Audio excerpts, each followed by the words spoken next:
ഓം നമോ നാരായണായ.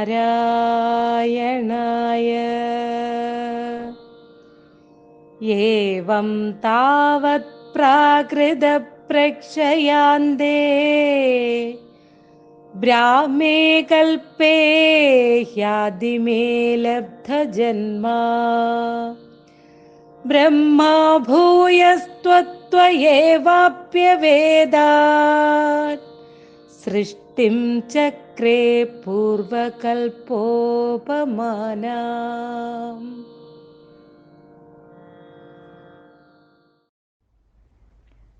നാരായണീയം കഥ 9 ദശകം 8 പ്രളയവർണ്ണനം.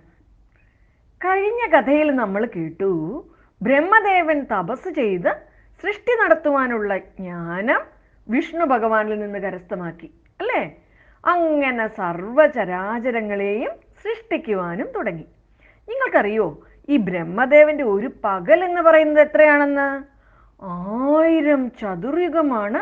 അതായത് ഒരു യുഗം, ചതുർയുഗം എന്ന് പറഞ്ഞാൽ 4 യുഗം. 1000 ചതുർയുഗം എന്ന് പറഞ്ഞാലോ 4000 യുഗം. 4000 യുഗമാണ് ബ്രഹ്മദേവന്റെ ഒരു പകൽ എന്ന് പറയുന്നത്. നമ്മുടെയൊക്കെ ഒരു വർഷം അപ്പോൾ ബ്രഹ്മദേവന് എന്തോരം ദൂരം കാണും? വെറുതെ ഒരു ശ്വാസം എടുത്തു വിടുന്ന നേരമേ ഉണ്ടാവുള്ളൂ അല്ലേ? അനേകായിരം വർഷങ്ങൾ ചേരുന്നതാണ് ഒരു യുഗം. അങ്ങനെയുള്ള 4000 യുഗം ചേരുന്ന സമയമാണ് ബ്രഹ്മദേവന്റെ ഒരു പകൽ എന്ന് പറയുന്നത്. അതുപോലെ തന്നെ 4000 യുഗമാണ് അദ്ദേഹത്തിന്റെ ഒരു രാത്രിയും.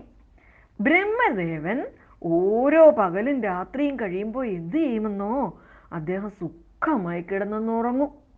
എങ്ങനെയാണ് ബ്രഹ്മദേവൻ ഉറങ്ങുന്നത്? തൻ്റെ സൃഷ്ടികളെയെല്ലാം കൂട്ടി നാരായണ ഭഗവാനിൽ ലയിച്ചങ്ങനെ കിടന്നുറങ്ങും. ബ്രഹ്മദേവൻ സൃഷ്ടിച്ചതാണ് ഈ ഭൂമിയിലും ഈ പ്രപഞ്ചത്തിലുമുള്ള എല്ലാ ചരാചരങ്ങളും അല്ലേ? അപ്പോൾ എല്ലാവരെയും കൂടെ കൂട്ടി അദ്ദേഹം ഉറങ്ങുമ്പോൾ എന്ത് പറ്റും? എങ്ങും പരക്കെ മൂകതയും ശാന്തിയും പരക്കും. ഒന്നിനും ചലനമില്ലാത്ത അവസ്ഥ, നിശ്ചലമാവും അല്ലേ? അങ്ങനെ ബ്രഹ്മദേവൻ ഇങ്ങനെ കഴിച്ചു കൂട്ടുന്ന ഒരു ഉറക്കത്തിനെയാണ് നൈമിത്തിക പ്രളയം എന്ന് പറയുന്നത്. ഭഗവാനിൽ ലയിച്ച് ബ്രഹ്മദേവൻ ഉറങ്ങുമ്പോൾ പ്രപഞ്ചം തന്നെ കാണാനില്ലാതെയാവും. കാരണം എന്താ? തൻ്റെ സൃഷ്ടികളെല്ലാം കൂടെ കൂട്ടിയാണ് അദ്ദേഹം ഉറങ്ങാൻ കിടക്കുന്നത് അല്ലേ? അങ്ങനെ ഉറങ്ങുന്ന ബ്രഹ്മദേവൻ പിന്നീട് നമ്മൾ മനുഷ്യർ ഉണരുമ്പോൾ പ്രഭാത കൃത്യങ്ങളൊക്കെ ചെയ്യുന്ന പോലെ ഉണർന്നെഴുന്നേറ്റ ഉടനെ എന്ത് ചെയ്യും? തൻ്റെ ജോലിയിൽ മുഴുകും. നമ്മളൊക്കെ ഉണർന്നാൽ ഉടനെ എന്താ ചെയ്യുന്നത്? പല്ല് തേക്കും, കുളിക്കും അല്ലേ? നമുക്ക് നമ്മുടെ പ്രഭാത കൃത്യങ്ങളൊക്കെ ചെയ്യും. അതുപോലെ ബ്രഹ്മദേവനും ഈ ഉറക്കമൊക്കെ കഴിഞ്ഞ് ഉണർന്നാൽ എന്താ ചെയ്യുക? ബ്രഹ്മദേവന്റെ ജോലി എന്താ? സൃഷ്ടിക്കൽ. അദ്ദേഹം പിന്നെയും ഓരോ ചരാചരങ്ങളെയും സൃഷ്ടിക്കാൻ തുടങ്ങും. ഈ ബ്രഹ്മദേവന്റെ കൂടെ എല്ലാവരും ഉറങ്ങിയപ്പോൾ കുറച്ചു പേര് ചിരഞ്ജീവികളായിട്ടുണ്ട്. കുറച്ചു പേർക്ക് ഭഗവാൻ അനുഗ്രഹിച്ച് മരണമില്ല എന്ന അനുഗ്രഹം കൊടുത്തിട്ടുണ്ട്. നമ്മുടെ ഹൈന്ദവ പുരാണങ്ങൾ പ്രകാരം അങ്ങനെ മരണമില്ലാത്ത മഹത്വ വ്യക്തികൾ 7 പേരുണ്ട്. ആരൊക്കെയാണെന്നറിയാമോ? അശ്വത്ഥാമാവ്, മഹാബലി, വ്യാസമഹർഷി, ഹനുമാൻ, വിഭീഷണൻ, കൃപൻ, പരശുരാമൻ.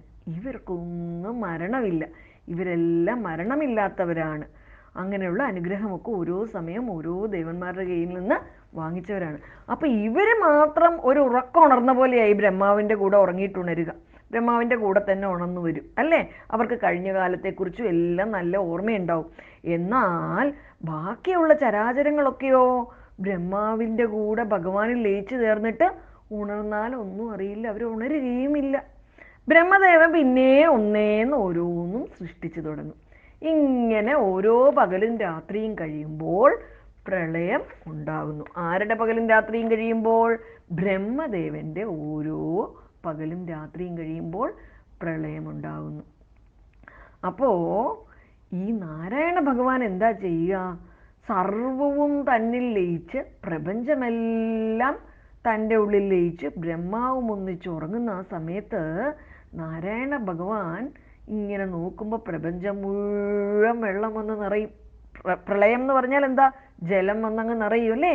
അപ്പോൾ ഭഗവാൻ നാരായണൻ സർവ തേജസ്സോടും കൂടി അനന്തൻ എന്ന വലിയ സർപ്പത്തിൻ്റെ മുകളിൽ സ്വസ്ഥമായി ശാന്തമായി ശയിക്കും, ഉറങ്ങും. എല്ലാവരും കണ്ടിട്ടില്ലേ വിഷ്ണു ഭഗവാന്റെ അനന്തശയനം? പത്മനാഭസ്വാമി ക്ഷേത്രത്തിലെ പ്രതിഷ്ഠ തന്നെ ഭഗവാന്റെ അനന്തശയനമാണ് ഇല്ലേ? അത് കാണാത്തവരാരെങ്കിലും ഉണ്ടോ നിങ്ങളിൽ? നല്ലപോലെ വലിയൊരു സർപ്പം ഇങ്ങനെ ചുരുണ്ട് ചുരുണ്ട് ചുരുണ്ട് ചുരുണ്ട് കിടന്നിട്ട് അതിൻ്റെ മുകളിൽ തേജസ്സോടുകൂടി ഭഗവാൻ ഇങ്ങനെ കിടക്കും അല്ലേ? അപ്പോൾ ഈ പ്രളയം വരുമ്പോഴും ആ വെള്ളത്തിൻ്റെ മുകളിൽ ഈ അനന്തൻ എന്ന് പറയുന്ന സർപ്പം, അനന്തൻ എന്ന് പറഞ്ഞാൽ അന്തമില്ലാത്തത്, അന്തമില്ലാത്ത ആ സർപ്പം ഇങ്ങനെ കിടക്കുമ്പോൾ സർപ്പത്തിൻ്റെ മുകളിൽ സ്വസ്ഥമായി നമ്മുടെ നാരായണ ഭഗവാൻ, വിഷ്ണു ഭഗവാൻ ശയിക്കും. എപ്പോൾ ഉറങ്ങുന്നതിന് മുമ്പ് അദ്ദേഹം ഈ കാലം എന്ന് പറയുന്ന ഈ കാലമില്ലേ, കാലത്തിനോട് പറഞ്ഞിട്ടാണ് ഇപ്പോൾ കിടക്കുന്നത്. ഹേ കാലമേ, ഈ പ്രളയമൊക്കെ തീരുമ്പോൾ എന്നെ ഉണർത്തണമേ എന്ന് പറഞ്ഞിട്ടാണ് അദ്ദേഹം അനന്തൻ്റെ മുകളിൽ കയറി കിടന്ന് ശയിക്കുന്നത്. അപ്പോൾ ഈ പ്രളയത്തിൻ്റെ ഒടുവിൽ കാലം ഭഗവാനെ പതുക്കെ വിളിച്ചുണർത്തും. എഴുന്നേൽക്കൂ, പ്രളയമൊക്കെ തീർന്നു ഭഗവാനേ എന്ന് പറയും. അപ്പോൾ ഭഗവാൻ കണ്ണു തുറന്ന് നോക്കുമ്പോഴോ ചരാചരങ്ങളെ ഒന്നും കാണൂല. എന്തു പറ്റി? എല്ലാവരും ബ്രഹ്മാവും ഒന്നിച്ച് ഭഗവാന്റെ ഉള്ളിൽ ലയിച്ചുറങ്ങുകയാണ്. അപ്പോൾ ഇനി എന്തായി? വീണ്ടും പ്രപഞ്ചം ഉണ്ടാവണ്ടേ? സൃഷ്ടികളൊക്കെ വീണ്ടും ഉണ്ടാവണമെങ്കിൽ ആരെ ഉണ്ടാക്കണം? ബ്രഹ്മദേവനെ ഉണ്ടാക്കണം. അങ്ങനെ ദിവ്യശക്തിയുള്ള ഭഗവാൻ എന്ത് ചെയ്തു? ഉറക്കമുണർന്ന് തൻ്റെ പൊക്കിൾക്കൊടി നാഭിയിൽ നിന്നും ഒരു താമരമുട്ട് ഇങ്ങനെ വളർന്നു വന്നു. പെട്ടെന്ന് ആ താമരമുട്ട് വിടർന്ന് അനേകായിരം ഇതളുകളുള്ള വലിയൊരു താമരപ്പൂവായി അതിൽ ബ്രഹ്മദേവൻ പ്രത്യക്ഷപ്പെട്ടു, അല്ലെങ്കിൽ ബ്രഹ്മദേവൻ അതിൽ ജനിച്ചു. എന്തിനാ ബ്രഹ്മദേവൻ വീണ്ടും ജനിച്ചാൽ എന്താ ഉണ്ടാകുക? അദ്ദേഹം വീണ്ടും നമ്മുടെ സൃഷ്ടികളൊക്കെ തുടങ്ങിക്കോളും, വീണ്ടും പ്രപഞ്ചത്തിനെ ഉണ്ടാക്കും അല്ലേ? അപ്പോൾ ഇതൊക്കെ എഴുതി കഴിഞ്ഞിട്ട് നമ്മുടെ മേൽപ്പത്തൂർ നാരായണ ഭട്ടതിരി എന്താണ് പറഞ്ഞത്? ഭഗവാനെ, സ്വന്തം നാഭിയിൽ വിരിഞ്ഞ താമരയിൽ നിന്നും ബ്രഹ്മദേവനെ ഉണർത്തി കൊണ്ടുവരുവാൻ പോലും അങ്ങേക്ക് പ്രയാസമൊന്നും ഉണ്ടായില്ലല്ലോ. അപ്പോൾ എൻ്റെ കാലുവേദന അല്ലെങ്കിൽ ഈ വാതരോഗം അങ്ങേക്ക് എത്ര നിസ്സാരമാണ്, എന്നെ അങ്ങ് അനുഗ്രഹിച്ചാലും എന്ന് പറഞ്ഞു. ഇനി ബാക്കി കഥ നാളെ രാത്രി ഇതേ സമയം. ഹരേ കൃഷ്ണ.